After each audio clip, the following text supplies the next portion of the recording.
Deməli, yoldaşlar, dünya təsərrüfatı elmi-texniki inqilab dövründə biz gəlin nəzər yetirək elmi-texniki inqilab anlayışı nədir? Siz bilirsiniz ki, bəşəriyyət inkişaf elədikcə elm, texnika, texnologiya sürətlə dəyişir və yenilənir.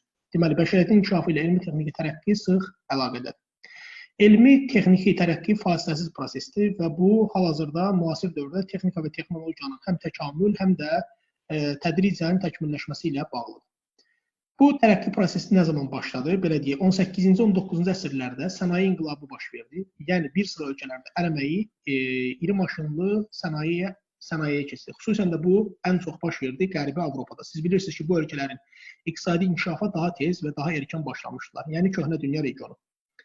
Elmi-texniki tərəqqidən fərqli olaraq elmi-texniki inqilab dövründə isə, yəni elmi-texniki inqilabda nə baş verdi? Burada tədricən dəyişmə yox, burada sıçrayış, yəni inqilabi yolla dəyişiklik baş verdi. Yəni, elmin texnologiyaya təsiri ilə tamamilə fərqli yeni bir texnologiya yaranmağa başladı. Elmi-texniki inqilabın başlanğıcı təxminən təsadüf edir 20-ci əsrin yoldaşlar yadda saxlayın ortalarına, yəni 1950-ci illərə. İkinci Dünya müharibəsi illərində elmi-texniki inqilab baş vermişdi Almaniya ərazisində hərbi texniki inqilab kimi. Yəni bunu əvvəlcə hərbi texniki inqilab adlanır. Xüsusilə də 1945-ci ildə ilk dəfə Yaponiyada siz bilirsiniz, atom bombası atıldı Hiroşimada. Atom bombasının partladılması ilə elmi-texniki inqilabın başlanğıcı hesab olundu. İndi, yəni elmi-texniki inqilabın sonraki inkişaf mərhələsində biz yaşayırıq. Keçən əsrin, yəni 20-ci əsrin axırlarından başlayaraq elmi-texniki inqilabın ikinci mərhələsi başladı. Bu mərhələ nədən ibarətdir? Ən çox Kanada, ABŞ, Qərbi Avropa və Yaponiya dövlətlərində həyata keçirilən mikroelektronikanın mikroelektronika inqilabı. Yəni, mikroelektronika inqilabının başlıca nəticəsi insan fəaliyyətinin bütün sahələri, yəni belə deyək, bütün sahələr, burada maddi həm qeyri-maddi sahələr əsasən kompüterləşdirildi. Yəni belə deyim, elektron formada belə deyim, inkişafa keçdi. Elmi-texniki tərəqqinin səciyyəvi əlamətləri nədən ibarətdir? Siz bilirsiniz, elmi-texniki tərəqqi bir neçə səciyyəvi əlamətə malikdir. Bunlardan birincisi, insan fəaliyyətinin bütün sahələrini müxtəlif dərəcədə olsa əhatə elədi və bütün ölkələri əhatə elədi. Buna elmi-texniki tərəqqinin və inqilabın, belə deyim, əhatəliliyi və universallığı deyilir. Məsələn, etinin simvolları nədən ibarət? Yəni, elmin, texnologiyanın inkişafının simvolu nədən ibarət? Məsələn, atom elektrik stansiyaları. Tutaq ki, Fransada, həmçinin məsələn İsveçrədə, məsələn elə Çin, Hindistan, Pakistan, atom elektrik stansiyalarının, belə deyim, işə düşməsi təbii ki, eti ilə birbaşa nədir? Əlaqəlidir. Əlavə olaraq biz deyə bilərik, məsələn, elektron hesablayıcı maşınlar. Nədən ibarətdir elektron hesablayıcı maşınlar? Bilirsiniz ki, bunlar müasir dövrdə kosmik gəmi, televizorlar, hamısının digər vasitələrin, yəni yeni texnologiya inkişafı onun əhatəliyini bildirir ki, bu texnologiya kəşf olunduqdan sonra sürətlə digər regionlara yayıla bilirdi. Bundan əlavə elmin dərinli inkişafı. Elmin dərinli inkişafı nədən ibarətdir? Siz bilirsiniz ki, canlı hüceyrələrə, yəni yerin daxili qatlarına, kosmosa daxil ola bilirlər artıq müasir dövrdə. Elmi-texniki tərəqqi olduqca sürətləndi, istehsal prosesində zehni əməyin rolu artdı. Yəni bu nə deməkdir?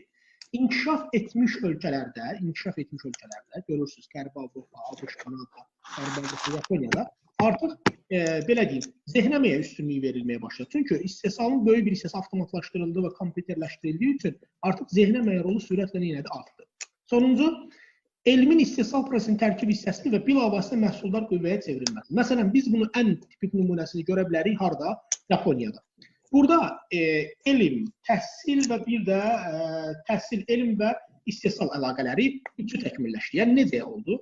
Əvvəlcə təhsili inkişaf elətdirdilər, onun ardınca elm sürətlə inkişaf eləməyə başladı və özləri digər ölkələrdən, məsələn, Avstraliyadan və ya Indoneziya, Malayziyadan gətirilən xam malın hesabına emal məhsullarını həyata keçirdilər və emal olunmuş məhsulları müvafiq olaraq digər ölkələrə, yəni ixrac edərək külli miqdarda gəlir əldə etmiş oldular. Elmi-texniki tərəqqinin tərkib hissələri var. Mikrofonla oynamayın, xahiş edirəm. Mikrofonları bağlayın, mənə sakit qulaq asın. Elmi-texniki tərəqqinin 4 tərkib hissəsi var. Bunlara aiddir. Məsələn, birincisi elm, ikincisi texnika və texnologiya, üçüncüsü istehsal, dördüncüsü isə idarə etmə. Məsələn, elm nədir? Siz bilirsiniz ki, müasir elm təbii ki, texnikanın inkişafını nə edir? Sürətləndirir. Burada yenə qeyd elədik, təhsil, elm və istehsal sistemi yarandı. Təbii ki, bu proses böyük elm, müasir təhsil sistemi olmadan yarana bilməzdi. Ən tipik nümunəsini biz Yaponiyada verdik. Etinin nailiyyətləri bilavasitə təhsil sisteminə sərf edilən böyük vəsaitlə əlaqədar oldu. Müasir dövrdə bu prosesi Şimali Avropa ölkələri, Norveç, İsveç, həmçinin Kanada dövləti həyata keçirir. Siz bilirsiniz ki, bunların təhsilə ayırdıqları pulların miqdarı sürətlə artırdı. İnsan fəaliyyətinin müxtəlif sahələrinin inkişafı getdikcə daha çox elmi tədqiqat və təcrübə konstruksiya işlərinə xərclərlə müəyyən edilirdi. Elmi tədqiqat və təcrübə konstruksiya işlərinə ən çox vəsaiti isə yenə inkişaf etmiş ölkələr qoyurdu. İnkişafda olan ölkələrdə isə, o cümlədən də, yəni bizim ölkəmizdə, belə deyim, Azərbaycanda hələ ki elmi texniki, belə deyim, tədqiqatlara və təcrübə konstruksiya işlərinə qoyulan vəsaitlərin miqdarı nədir yoldaşlar? Azdır. Səbəb maddi, belə deyim, gəlirlərin aşağı olmasıdır. Elmi texniki inqilabın tələbələri səviyyəsinə qaldırmaq üçün elm və texnikanın inkişafı sahəsində qəti tədbirlər görülməlidir Azərbaycanda və digər inkişafda olan ölkələrdə. Yaxşı. Görək texnika və texnologiya nədir və o necə təsir edirdi, belə deyim, elmi texniki inqilaba. Yeni texnika və texnologiyanın istifadə edilməsində başlıca məqsəd yoldaşlar, istehsalın faydalılığının yüksəldilməsi. Nə deməkdir bu faydalılığın yüksəldilməsi? Məsələn, müasir texnologiya istifadə etdiyimiz zaman enerjiyə qənaət etmiş oluruq, tullantılara qənaət etmiş oluruq, ətraf mühiti daha az çirkləndirmiş oluruq. Məsələn, biz Fransa və İranı müqayisə etsək, təbii ki, bunlar yeni texnologiyadan, İran isə köhnə texnologiyadan istifadə edir. Nəticədə burada istehsal olunan məhsulun mayə dəyəri aşağı olur, burada istehsal olunan məhsulun mayə dəyəri isə nisbətən daha yüksək olurdu. Çünki bunlar son məhsula qədər emal edirdilər, tullantısız emal edirdilər, emal prosesinin ətraf mühiti çirkləndirməyin, belə deyim, qarşısı alınırdı. Çünki müasir texnologiya idi, İranda isə bu proses davam edirdi. Burada belə bir qeyd dedik ki, müasir texnologiyanın tətbiqi nəyə səbəb oldu? Həm mineral xammaldan daha qənaətlə istifadə olunmasına, həm də ətraf mühitin qorunub saxlanılmasına. Yoldaşlar, müasir texnoloji tərəqqinin sürətlənməsində sənayələşdirilmiş ölkələr də xüsusi olaraq fərqləndirir. Məsələn, biz bura Çin, Hindistan, Vyetnam, Filippin, Malayziya, İndoneziyanın adını çəkə bilərik. Siz bilirsiniz ki, texnika və texnologiyadan sonra gəlir istehsal. İstehsal elmi texniki inqilab dövründə əsasən 6 başlıca istiqamətdə inkişaf edir. Yəni, istehsalın istiqamətlənməsində, yəni belə deyim, inkişafında birinci proses kompüterləşmədir. Nədir bu?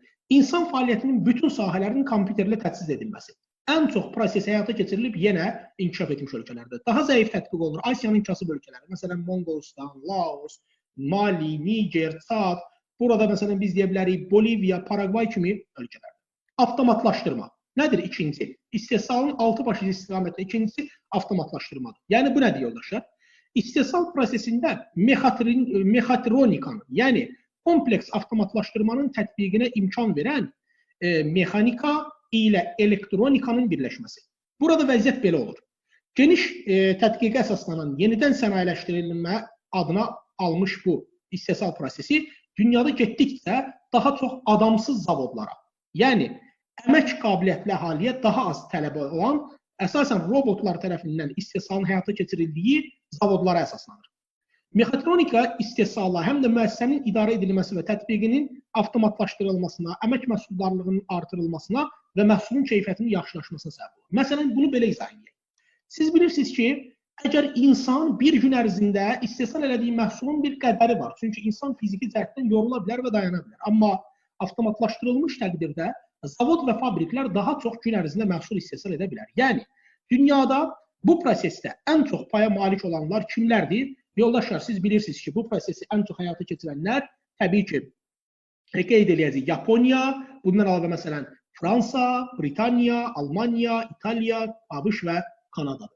Yoldaşlar, elmi texniki tərəqqinin sürətlənməsi zamanı dünyada 10 ən böyük texnopark və texnopolis meydana gəlib. Bu haqda mövzunun digər hissəsində biz geniş danışacağıq.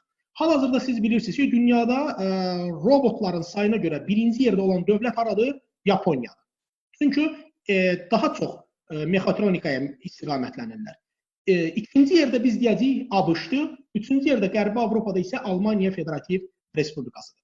Yoldaşlar, üçüncü əsas vacib məqam energetika təsərrüfatının dəyişiklikləri. Nədən ibarətdir? Biz bilirik ki, keçmişdə istehsal prosesində ən çox tükənən, yəni enerji mənbələrindən, neft və qazdan, həmçinin onlardan alınan mazutdan istifadə olunurdu, istilik elektrik stansiyalarında.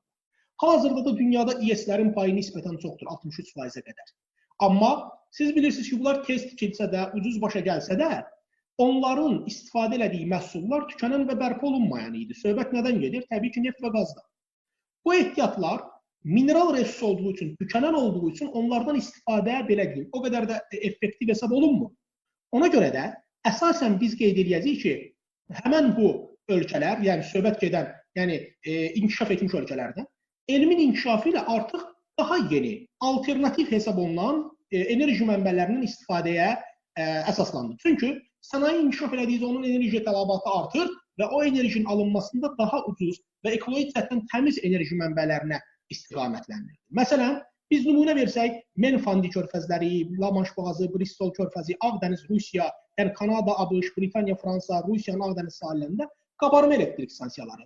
İslandiya, Rusiyanın Kamçatka ərazisi, Yaponiya, İndoneziya, Yeni Zelandiyada geotermal, yerin daxili enerjisindən istifadə olunur. Həmçinin Niderland və Danimarkada külək elektrik stansiyalarından istifadə olunur. Fransa, İtaliya, ABŞ-da günəş elektrik stansiyalarından istifadə olunurdu və bu enerji bazasının yenidən qurulmasıydı. Yəni, birinci yeri hal-hazırda alternativ enerji mənbələri baxımından tutur atom energetikasının inkişafı. Atom energetikası yenə elmlə birbaşa bağlı olduğu üçün ən çox inkişaf etmiş ölkələrdə sürətlə həyata keçirilirdi. Yoldaşlar, siz bilirsiniz ki, elm inkişaf elədikcə istehsalda belə bir digər bir xüsusiyyət ondan ibarət oldu ki, kimya sənayesi inkişaf elədikcə yeni materialların istehsalına başlanıldı. Məsələn, əvvəllər ən tipik nümunə versək, Almaniya Federativ Respublikasında istehsal olunan avtomobillərin, yəni 80-90% qədərini metallar təşkil edirdi. Hal-hazırda bu metalı əvəzləyən süni materiallar, bura məsələn, kauçuk istehsalı, həmçinin digər keramika istehsalı və s. süni materiallar var ki, onlar tükənən, belə deyim, resursları tükənməyən resurslarla, belə deyim, əvəzləyə bilirdi. Bundan əlavə biz qeyd edəcəyik ki, biotexnologiyanın sürətli inkişafı.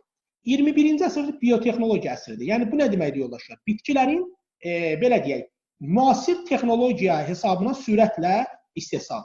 Bu zaman dünyada biotexnologiyanın məhsullarının olan yeni dərman növlərinin sayı, yəni həcmi getdikcə artır. Seleksiya və gen mühəndisliyində yeni metodların kəşfiyle kənd təsərrüfatında məhsuldarlıq artmağa, həm də mal və quş cinslərinin yaxşılaşdırılmasına imkan verir. Bio və elektron texnologiyasının vəhdəti ilə yeni texnoloji dövrə belə deyim, baş verdi. Yaponiya həyata keçirilən bioelektronika layihəsində xüsusi maraq kəsb edirdi Yaponiya dövləti. İndi gəlin belə bir şey deyək. Seleksiya işləri və gen mühəndisliyinə baxdıqda elə bitki növlərini istehsal etməyə başladılar ki, onlar zərərvericilərə qarşı dözümlü oldu, daha uzun müddətli, belə deyim, istehsal prosesində uzun müddətli saxlanıla bildi. Bu adlanır geni dəyişdirilmiş məhsullar, modifikasiya olunmuş məhsullar. Bəzi ölkələr sonradan onun insan orqanizminə ziyanlı olması ilə əlaqədar olaraq bu məhsullardan imtina etdi. Kosmikləşmə, yəni istehsalın digər bir hissəsi oldu kosmikləşmə. Kosmik tədqiqatlara milyard dollarlarla qiymətləndirilməsi kosmik xidmət bazarında məhsulların ən mənfəətli təsərrüfat sahəsinə çevrilməsinə səbəb oldu. Hal-hazırda əl telefonlarını biz baxsaq, məsələn, biz burada Cənubi Amerikada Samsung şirkəti, ABŞ-ın iPhone şirkəti, yəni Apple şirkəti əl telefonlarının küllü miqdarda vəsait əldə ediblər. Müasir dövrdə demək olar ki, bütün ölkələrdə iqtisadi fəaliyyəti televiziya, meteorologiya, həmçinin navigasiya, rabitə və başqa əlaqələr peyklər vasitəsilə həyata keçirilir. Bəs yaxşı, aerokosmik sənayədə başlıca yer tutan dövlət hansıdır? Təbii ki, ABŞ. Siz onun əsas tədqiqat mərkəzini bilirdiniz, NASA hesab olunurdu.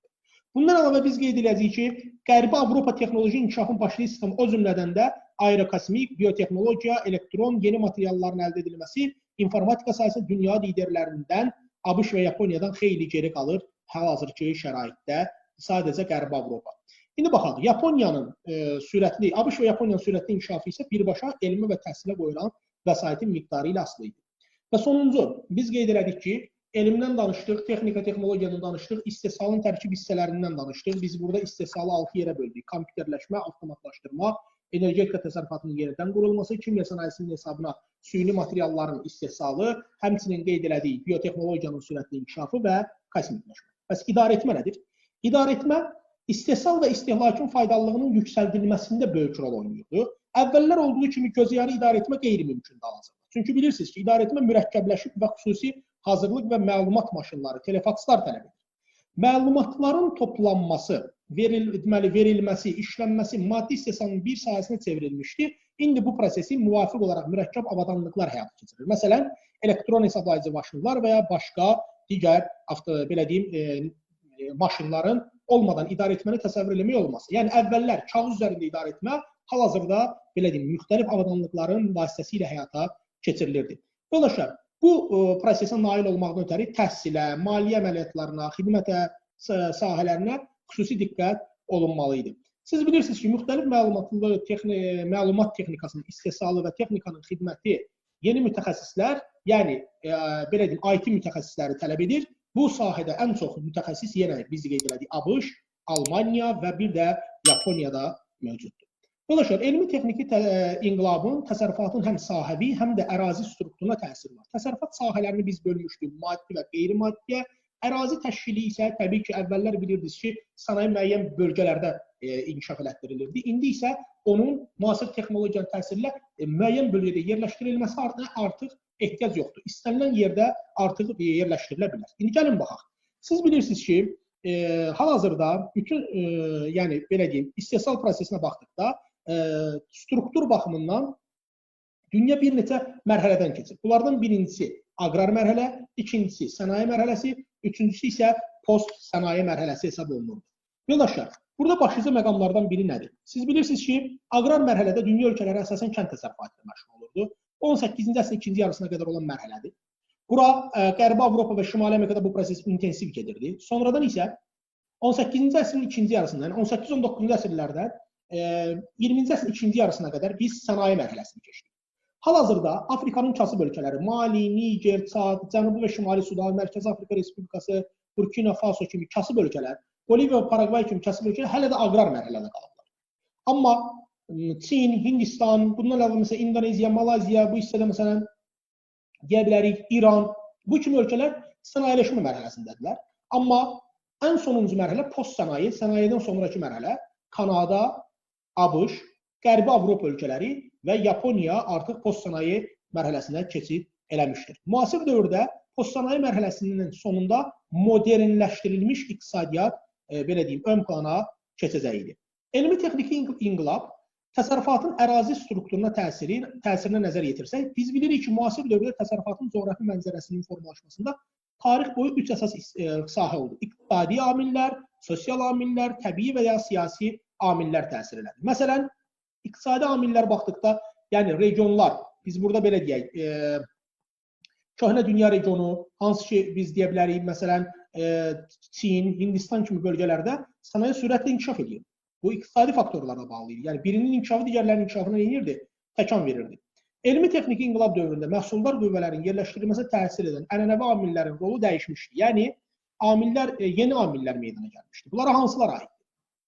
Müasir dünya təsərrüfatının coğrafi mənzərəsinin dəyişdirilməsi planetimizin ərazisində sənayenin və olmadığı ağ ləkələrə, yəni belə deyim, hətta ekstremal ərazilərə belə artıq sənaye gedib çıxmışdı. Birincisi, elmi texnikin ərazi strukturuna təsirini biz deyə bilərik ərazi amili kimi. Məsələn, ərazinin böyüklüyü söhbət hansı dövlətlərdən gedir? Rusiya, Kanada, ABŞ, Braziliya, Avstraliya kimi ölkələrdə təbii resursların zənginliyi və müxtəlifliyi məhsuldar qüvvələrin yerləşdirilməsini mürəkkəbləşdirir. İlk növbədə bu dünyanın 7 nəhəng ölkəsində həyata keçirildi. Rusiya və başqalarına aid edilirdi. İkinci, gəlirdi iqtisadi coğrafi mövqe amili. İqtisadi coğrafi mövqe nədir? Yoldaşlar, yüksək sosial-iqtisadi inkişaf səviyyəli ölkələr özünün iqtisadi inkişafını ləngidən coğrafi mövqeyin əlverişsiz xüsusiyyətlərini aradan qaldırır. Məsələn, Yaponiya heç bir iqtisadi gücü bölgəsində olmasa da, məsələn, Qərbi Avropa və ABŞ-dan uzaqdır, lakin elmin inkişafı ilə öz iqtisadi coğrafi mövqeyini yaxşılaşdırır. Amma, məsələn, belə deyək, böyük yolların üzərində olan, böyük İpək yolunun üzərində olan dövlətlərdən Qırğızistan, Tacikistan, Türkmenistanın iqtisadi inkişaf səviyyəsi hələ də nədir yoldaşlar? Zəifdir. Siz bilirsiniz ki, Avropa və yaxın şərqdə Yaponiyaya gedən dəniz yollarının qovşaq mövqeyi mühüm rol oynamışdı Cənub-Şərqi Asiya ölkələrinin inkişafında. Yəni, nəqliyyat iqtisadi amilləri böyük rol oynamışdı. Həmçinin, Koreya və Tayvanın sürətli inkişafına, baxın burada, Koreya və Tayvan dövlətlərinin sürətli inkişafına Yaponiyanın güclü təsiri var idi. Yəni, bu dövlətlər Yaponiya yaxın niyə inkişaf edir? Elmi texniki inqilab dövründə dəniz sahil mövqeyin rolu daha da, belə deyim, artmışdı. 20-ci əsrin ortalarında, söhbət gedir əlbəttə 1950-ci illərdə, hansı proses baş verdi?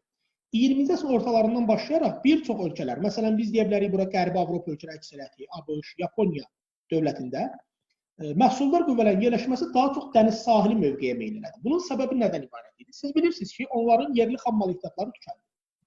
Gətirilmə xammalı isə Latin Amerikası, Asiya və Avstraliyadan aldıqları üçün bu dövlətlər müəssisələrin liman şəhərlərində tikməyə başladılar. Çünki gətirilən xammal yenidən quru üzərində daxilə aparılarkən əlavə nəqliyyat xərcləri çəkməsinlər deyə.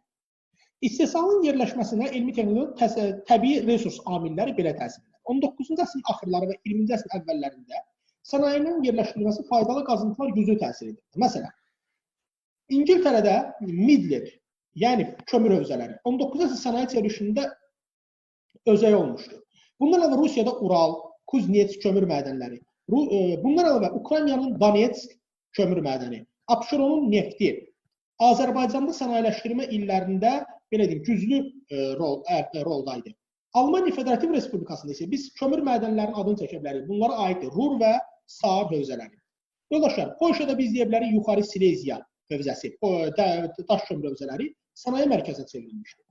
ABŞ-da Appalat kömür hövzəsi böyük göllərin və bu hissədə yerləşən Spits meqalopolisi yaxınlığındakı dəmir filizi yataqları hesabına ABŞ-ın şimal-şərq bölgəsi baxın bu hissə sürətlə inkişaf edirdi.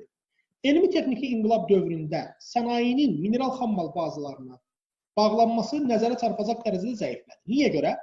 Siz bilirsiniz ki, sənaye xammal sərfinin azaldılması ilə süni xammaldan getdikcə daha çox istifadə etməyə başladı. Xüsusən də ABŞ, Qərbi Avropa və Yaponiya. Çünki xammalı artıq özündə tükənir və nəticədə süni materialların istehsalına üstünlük verilir. Az yanacaq işlədən AES-lər, atom elektrik stansiyalarının inkişafı ilə izah olunurdu. Məsələn, bu Fransanın biz misal göstərə bilərik. İlk növbədə bunlar ən yeni elm tutumu sahələrinə aiddir. Məsələn, İnkişaf etmiş ölkələr ucuz ixal xammalının səmtlənməsi bu ölkələrdə bir çox kömür və dəmir filizi bölgələrinin tənəzzülünə səbəb oldu. Yəni nə edirlər? Artıq lazım olan xammalı Latin Amerikası, Afrika və Avstraliyadan ucuz qiymətə ala bilirdilər.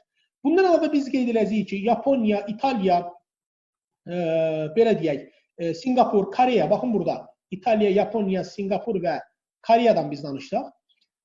Digər ölkələrdən sənayenin ağırlıq mərkəzi yerini xammal və yanacaq bazalarının yeni bölgələrinə dəyişmişdir. Məsələn, ABŞ-ın şimal-şərqi. Bilirsiniz ki, şimal-şərqində artıq xammal resursları tükəndiyi üçün o ən çox istiqamətə qərbə, Kaliforniya ştatına. Almaniyanın Ruhr kömür hövzəsindən onun cənubuna, yəni Göy Banan adlandırdığımız meqalopolislərin yaxınlığına. İngiltərənin Midland kömür hövzəsindən ölkənin cənub-şərqi, yəni Göy Banan istiqamətində. Bundan əlavə bu bölgələr sənayenin ən müasir sahələri formalaşmağa başladı. Yəni yeni sahələri formalaşmağa başladı. Köhnə hövzə və yataqlarda ehtiyatların tükənməsi ilə əlaqədar olaraq hasilat sənayesi ekstremal ərazilərə irəlilədi. Yəni hara? ABŞ-ın Alyaska ştatı, Kanadanın Kanada arxipelaqı, Rusiyanın şimal hissələrinə istiqamətləndi. Avstraliyada isə bu əsasən şimal və mərkəz hissələrə, səhra bölgələrinə, Rusiyanın Sibir regionuna, Skandinaviya ölkələrinin, Norveç, İsveç, Finlandiyanın şimal hissələrinə doğru istiqamətləndi. İnkişafda olan ölkələrdə isə mineral resursların nəinki mühim sənayeləşdirmə amili, həm də təsərrüfatın yerləşdirilməsi həlledici təsir göstərən amil kimi hələ də qalmaqdadır. Məsələn, biz bunu Azərbaycan üçün deyə bilərik. Ölkəmizin əsas səmtlənməsi mineral xammalın istiqamətlə, belə deyim, hasilatındadır. Söhbət neft rezervlərinin mənimsənilməsidir. Ona görə də ölkənin Abşeron, belə deyim, yarımadası, yəni Abşeron iqtisadi coğrafiyasında sürətlə inkişaf edirdi. Nəqliyyat amili. Siz bilirsiniz ki, nəqliyyatda inqilabi daşıma, belə deyim, nəqliyyat inqilabı daşıma xərclərini azaltmış və ən uzaq məsafələrə yük daşımasının iqtisadi cəhətdən bəraət qazandırmış, yəni daha uzaq məsafələrə daşınmasına şərtləndirmişdir. Misal üçün, biz qeyd edə bilərik inkişaf etmiş ölkələrdən Avstraliya, həmçinin CAR, bundan əlavə məsələn Braziliya, Qərbi Avropa ölkələri, həmçinin yoldaşlar, baxın bu hissədə Yaponiyaya daşınan dəmir filizi, Şimali Amerikanın boru kəmərləri vasitəsilə Qərbi Avropaya daşınan təbii, Şimali Afrikadan, məsələn, Əlcəzairdən İtaliya, Əlcəzair, İspaniya, boru kəmər, təbii qazı göstərmək olar. Yoldaşlar, siz bilirsiniz ki, hal-hazırda yanacaq və xammalın az olması iri emal edici sahələrinin inkişafına mane ola bilmir. Müasir dövrdə ixtisaslaşmış ən iri müəssisələrin məhsulları uzaq məsafələrə daşımaq mümkündür. Su üzərində daşımalarda hələ də ön plandadır. Təbii ki, dəniz nəqliyyatı, sərnişin daşımalarda qitələr arasında təyyarə nəqliyyatı, təbii ki, hava nəqliyyatının rolu sürətlə artırdı. Həmçinin maye yüklərinin daşınmasında boru kəmərində rolu sürətlə artırdı. İstehsalın yerləşdirilməsində, ərazi təşkilində əmək resursları amili də xüsusi olaraq fərqləndirilirdi. Siz bilirsiniz ki, əvvəllər istehsalın yerləşdirilməsi əhalinin sayı əsas rol oynayır. Yəni, əhalinin sıx olduğu bölgələrdə yerləşdirilir. Amma indi, bayaq biz qeyd elədik ki, müasir texnologiya, yəni elektronlaşdırma və avtomatlaşdırma hesabına hal-hazırda əmək resurslarının ehtiyac azalır, müasir texnikanı idarə edə bilən yüksək ixtisaslı adamlara tələbat artırdı. Ən əsas da Latın Amerikası, Afrika və Asiyanın ixtisaslı kadrları Yaponiya, Qərbi Avropa və ABŞ-a istiqamətindən idi. Buna zehni əməyin miqrasiyası deyilirdi. Yoldaşlar, siz bilirsiniz ki, məsələn, buna biz nümunə versək, Hindistanda yarım ixtisaslı fəhlə 8 saatlıq iş günü üçün cəmi $1,2 alır. ABŞ-da həmin işçi bu saata $56 əmək haqqı alır. Bu o deməkdir ki, ixtisaslı kadrlar ABŞ-da, yəni qeyri-istehsal sahələrində, yəni xidmət sahələrində, Hindistanda isə əsasən maddi istehsal sahələrində daha çox çalışırlar. Yoldaşlar, ərazi təmərküzləşməsi amili nə deməkdir ərazi təmərküzləşməsi? Yəni istehsalın ərazi təşkilində. Elmi-texniki inqilab dövründə istehsalın və əhalinin məhdud ərazidə toplanması səciyyədir. Bir tərəfdən belə təmərküzləşmə əraziyə qənaət etməyə imkan verir. Məsələn, çox geniş ərazilər artıq insanlar tərəfindən sıx cəmləşilmir. Ümumi infrastrukturdan istifadə etməyə, müəssisələrin yaxınlığı və korporativləşdirilməsinə, ümumiyyətlə əməyin faydalılığının artırılmasına imkan verir. Nədir? Yoldaşlar, müəssisələrin bir-birinə yaxınlığının zamanı kombinatlar meydana gəlir ki, onlar bir-birinin texnologiyasını ardıcıl şəkildə emal edirlər. Korporativləşmə isə nə deməkdir? Bir məhsulu bir neçə müəssisə birgə yığır. Ona görə onların bir-birinə yaxın yerləşməsi nəqliyyat xərclərini, miqdarını azaldırdığı ərazi təmərküzləşməsi amilidir. Hal-hazırda biz deyirik, digər tərəfdən isə əməyin faydalının artmasına imkan verir. Ekoloji vəziyyəti pisləşdirə bilərdi bir yerdə cəmləşmə. Məsələn, əhali bir yerdə sıx cəmləşirsə, nəqliyyatda sıxlıq yaranır, su tatışmazlığı və s. problemlər yaranır. Belə vəziyyət məsələn hardadır? Meksikanın yoldaşları siz bilirsiniz, Mexico şəhərində. Braziliyada, məsələn biz deyə bilərik, ABŞ-ın ən iri şəhərlərində, yəni Braziliyanın São Paulo-sində, ABŞ-ın New York şəhərlərində bu proses özünü göstərir. Hal-hazırda yüksək ərazi təmərküzləşməsi ilə də ölkəmizin bir regionu, Abşeron, xüsusi olaraq fərqlənirdi. Ona görə də biz qeyd elədik ki, Respublikamızın iri şəhər və sənaye bölgələrində boşaldılması təşəbbüsü irəli sürülür və ölkənin sadəcə bir regionu yox, bütün regionların inkişaf etdirilməsi üçün regional iqtisadi siyasət həyata keçirilirdi. Gəlin baxaq, istehsalın yerləşdirilməsində elm tutumluluq amili nədən ibarətdir? Siz bilirsiniz ki, müasir dövrdə elm mərkəzləri və təhsil ocaqları iri istehsalın yerləşdirilməsinə təsir edən ən mühüm amillərdən biridir.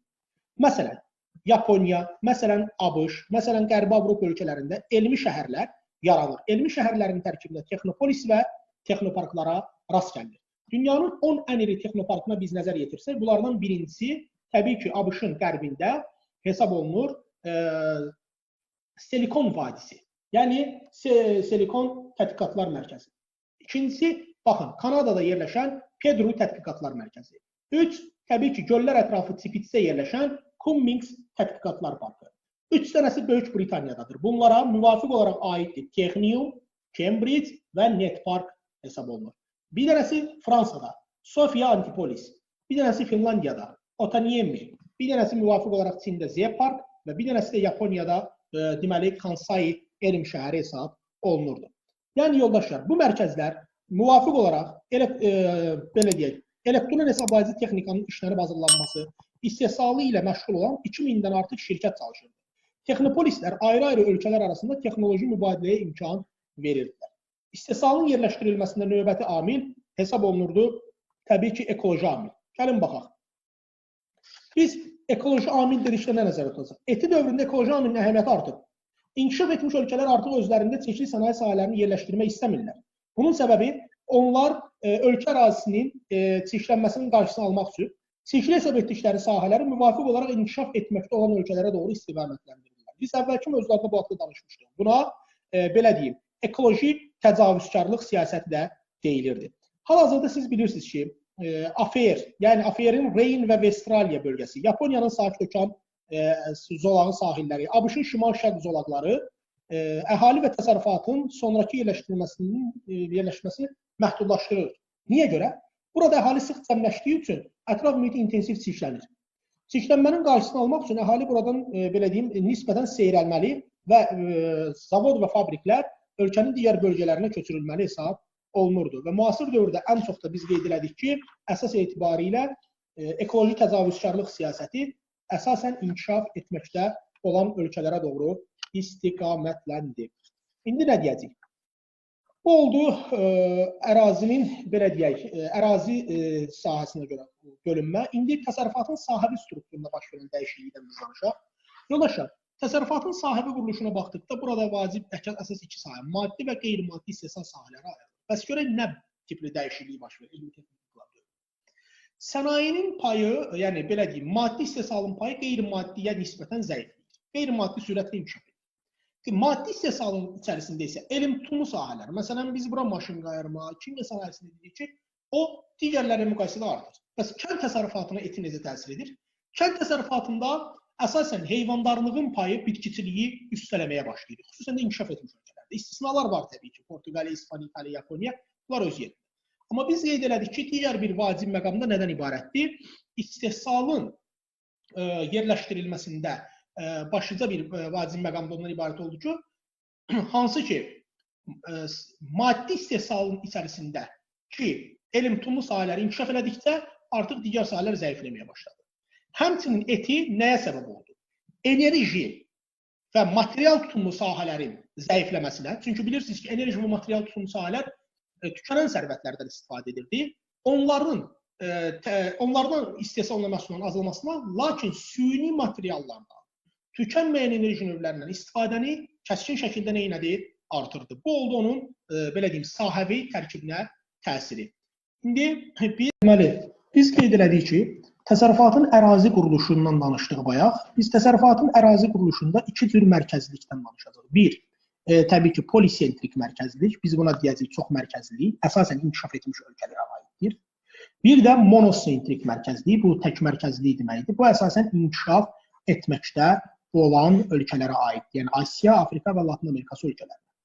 Yoldaşlar, ərazinin polisentrik quruluşu zamanı iqtisadi rayonlar müxtəlif tiplərə bölünür. Məsələn, biz ABŞ-da, Britaniyada, Fransada, belə deyim, AFR-də, İtaliyada, Yaponiyada müxtəlif xüsusiyyətlərə və belə deyim, malik olan ərazilərdən danışa bilərik. Bunlar iqtisadi rayonların tiplərinə bölünür.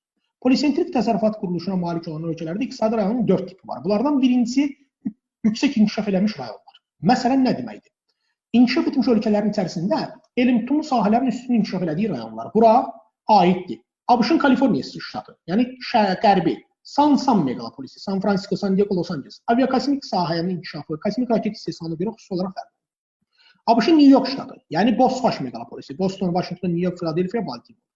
İtaliyanın müasir dövrdə şimalı, çünki İtaliyanın şimal hissələri artıq göy banana, yəni Qərbi Avropa aglomerasiyaları və meqalopolislərinə yaxın yerləşirdi.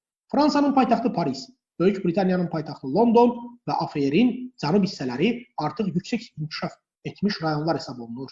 Bu ərazilərdə elm tutumlu sahələr üstünlük təşkil edirdi. Köhnə, yəni tənəzzülə uğramış sənaye rayonları. İnkişaf etmiş ölkələrin keçmişdə mineral xammalının hasil olunduğu bölgələr hal-hazırda köhnə, yəni tənəzzülə uğramış sənaye rayonlarıdır.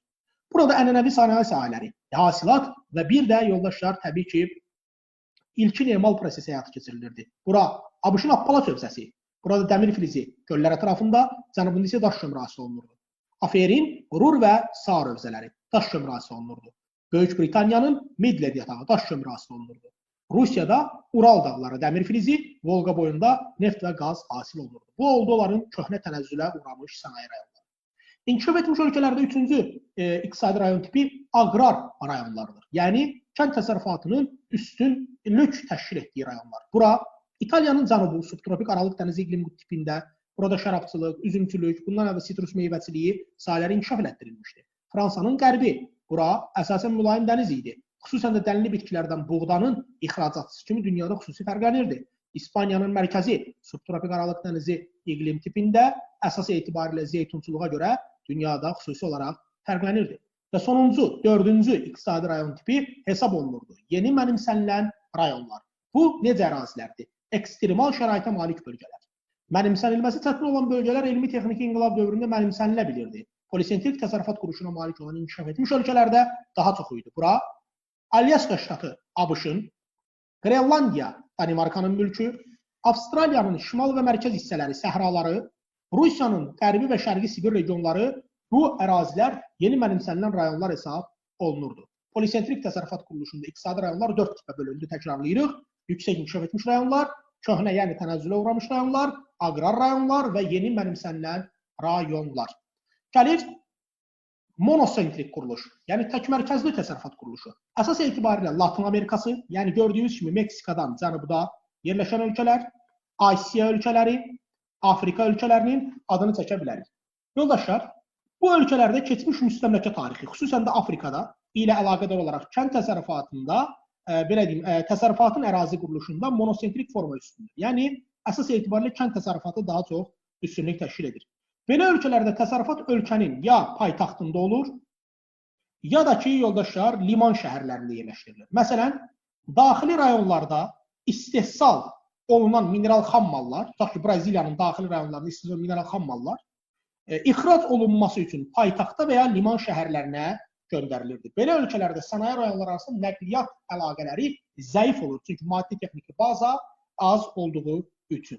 Əlavə olaraq biz qeyd edəcəyik ki, həm monosentrik quruluş, həm də polisentrik quruluş olan ölkələrdə iri sənaye müəssisələri müasir dövrdə limanlara meyillənir. Səbəb nədən ibarətdir? Uşaqlar sual verir, müəllim, biz axı bunu dərk edə bilmədik. Niyə görə hamısında limana meyillənir? Çünki monosentrik təsərrüfat quruluşunda xammal ixracı həyata keçirilir. Xammal ixrac edilir əsasən hardan? Liman şəhərlərindən.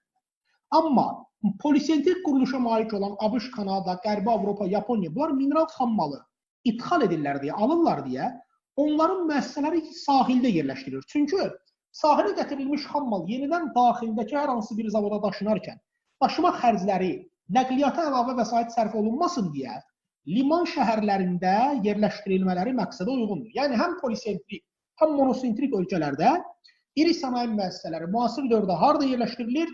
Dəniz limanlarına yaxın yerləşdirilir. Bu, inkişaf etmiş ölkələrin böyük miqdarda xammalı ithal etməsi ilə, inkişaf etməkdə olan ölkələrin isə xammalı ixrac etməsi ilə əlaqədardır. Biz, məsələn, iki dövlətə müqayisə eləsək, bunlardan biri AFR, yəni Almaniya Federativ Respublikası, biri də Türkmənistan olsa, bilirsiniz ki, Almaniyanın ərazisinin təsərrüfat quruluşunda əhalinin cəmləşməsində çoxlu sayda mərkəzlər var. Yəni, çox mərkəzlilik var, polisentrik quruluş. Türkmənistanda isə əhalinin məskunlaşmasında kiçik ərazilərdə cəmləşdiyi üçün ərazinin bir çox hissəsi demək olar ki, mənimsənilməmişdir və seyrək mənimsənilmişdir. Ona görə də biz bu quruluşa deyəcəyik monosentrik quruluş. Yoldaşlar, polisentrik və monosentrik quruluş ölkənin iqtisadi potensialı ilə birbaşa əlaqədardır. Yəni, qısacası, Türkmənistanda inkişaf etmiş bölgələr təbii sərvətlərin mənimsənilməsindən irəli gələrək əsasən yenə də liman şəhərlərindən, söhbət Bakı-Bektaş və Bakı-Türkmənbaşına istiqamətlənmişdi Xəzər üzərindən, xammalı ixracatçısı kimi. AFR-də liman ona görə gedirdi ki, xammalı ithal edirdi və əsasən müəssisələr burada yerləşdirilmişdi. Ölkənin regionlarının inkişaf səviyyəsi arasındakı fərqləri aradan qaldırmaq məqsədi ilə dövlətlərdə siyasət həyata keçirilir. Bu siyasətin adı adlanır regional siyasət. Nə deməkdir, yoldaşlar? Regional siyasətin mahiyyətini başa düşək. Məhsuldar qüvvələri ərazidə səmərəli yerləşdirilməsi və müxtəlif bölgələrdə yaşayan əhalinin həyat səviyyələrinin eyniləşdirilməsi məqsədi ilə dövlətin gördüyü siyasi, iqtisadi, inzibati və təbliğati tədbirlər sisteminə müvafiq olaraq regional siyasət deyilir. Regional siyasət ən çox inkişaf etmiş ölkələrdə, məsələn ABŞ-da, məsələn Britaniya, Fransa, Almaniya, Yaponiya və İtaliya və Yaponiyada daha çox həyata keçirilə bilir. Çünki bunlarda maddi texniki bazanın kifayət qədər yaxşı olması ölkənin bütün regionlarının iqtisadi inkişafına sürətləndirir. Düzgün regional siyasət yürütməklə siz bilirsiniz ki, nələrin qarşısını almaq olar. Bölgələrdə iqtisadi inkişafı sürətləndirməklə bərabər əhalinin bölgələrdən iri şəhərlərə istiqamətlənməsinin qarşısını almaq olar. Məsələn, regional siyasəti tətbiq eləmələrinə baxmayaraq, hələ ki, belə deyim, müsbət nəticə almayan Latın Amerikası ölkələri. Siz bilirsiniz ki, ölkələrdə əhali işsiz qaldığı zaman hara istiqamətlənir? Təbii ki, iri şəhərlərə istiqamətlənir. Bu prosesin adına biz demişdik, yalançı urbanizasiya. Yalançı urbanizasiya baş verdiyi zaman da şəhərlərdə kasıb əhalinin toplanması hesabına şəhərlər süni şəkildə böyüyürdü və nəticədə orada kasıb məhəllələr meydana gəlirdi. Məsələn, Bidonvil, Favel və ya gecəkondular kimi Türkiyədə. Bundan əlavə biz qeyd elədik ki, ərazinin mənimsənilməsinin digər bir funksiyası ondan ibarət idi ki, xüsusən də inkişaf etməkdə olan ölkələrdə əhalinin sıx cəmləşdiyi iri şəhərlərdən, yəni paytaxtdan belə deyək, əhalinin seyrək məskunlaşdığı bölgələrə doğru belə deyim, əhalinin köçürülməsi. Məsələn, sənaye müəssisələri dəyişdirilirdi iri şəhərlərdən. Məsələn, Braziliyada, Rio de Janeiro'dan Braziliya, Tanzaniya Darussalamdan Dodomaya, Qazaxstanda məsələn Almatıdan Astanaya doğru dəyişdirilirdi. Yəni daxili bölgələrin iqtisadi inkişafına nail olunmaq məqsədi ilə. Çox mərkəzli quruluşa malik olan dövlətlərə biz tipik nümunə versək, inkişaf etmişlərdən biz deyə bilərik ABŞ, İtaliya, Yaponiya, Böyük Britaniya, bundan əlavə Kanada, baxın bu hissədə Kanada dövləti, həmçinin deyə bilərik Almaniya Federativ Respublikası. Tək mərkəzli quruluşa malik olan dövlətlərə biz baxdıqda bura müvafiq olaraq biz deyə bilərik Pakistan dövləti, həmçinin Nigeriya dövləti, bundan əlavə məsələn Argentina, əlavə olaraq deyə bilərik Malayziya, Misir, həmçinin Peru dövlətləri. Bunlar olacaq yoldaşlar tək mərkəzli quruluşa malik ölkələr. İndi iqtisadi cəhətdən fəal əhalinin məşğul olduğu sahələrə görə ölkələri belə təsnifləşdirirlər. 3 əsas istiqamətdə. Birincisi, kənd təsərrüfatının daha üstün olduğu ölkələr. Məsələn, Mali, Niger, Çad, Sudan, Burkina Faso, Boliviya, Paragvay bu kimi ölkələrdə kənd təsərrüfat strukturlarında sənayeni və xidməti həddən artıq üstələməsini görmək mümkündür. Bəzi qrup ölkələrdə kənd təsərrüfatı ilə sənayenin xidmətdən daha üstün olduğu, lakin təqribən bir-birinə bərabər olduğu, 30-33% bərabər sənayeləşmiş ölkələr, məsələn, bura Çini, Hindistanı, İranı, Filippini, Malayziyanı, Indoneziyanı misal göstərmək olar. Və bir sonuncu qrup isə xidmət sektorunun digər sahələri tamamilə qabaqladığı ölkələr qrupu. Bura əsasən inkişaf etmiş ölkələr. Kanadanı, ABŞ-ı, Britaniyanı, Belçikanı, Niderlandı, Almaniyanı, Norveçi, İsveçi, Cənubi Koreyanı, Yaponiyanı, Singapuru misal göstərmək olar. Bu oldu yoldaşlar, təbii ki, elmi texniki inqilabın təsərrüfatın həm sahəvi tərkibinə, həm də ərazi strukturuna təsiri. Belə, etinin xüsusiyyətlərini bildik.